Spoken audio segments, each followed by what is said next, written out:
And the pandemic has wreaked havoc not just on humanity, but has shattered many world-class economies as well. And the economies that are the worst hit are those that are oil-driven.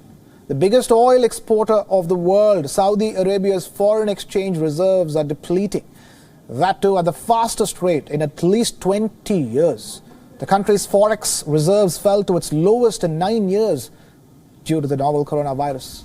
Remember, oil prices have plummeted to historic lows, leaving a dent on the Forex reserves of Saudi Arabia, as most of the revenue came in from the export of oil.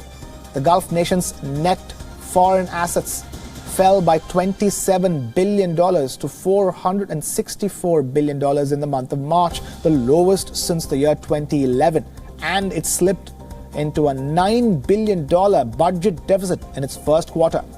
This sharp fall in reserves has ended up slowing down the pace and the scale of sweeping economic reforms carried out by the present Crown Prince Mohammed bin Salman. But Saudi Arabia has a plan to revive its economy to deal with the outbreak. Finance Minister Mohammed Al-Jadaan said that Saudi Arabia, instead of drawing down more from its reserves, would rather increase its borrowing. He said that Saudi would not draw more than $32 billion from its reserves this year, but would borrow nearly $60 billion to contain the widening deficit. Saudi Arabia has already borrowed $19 billion from local and international investors this year.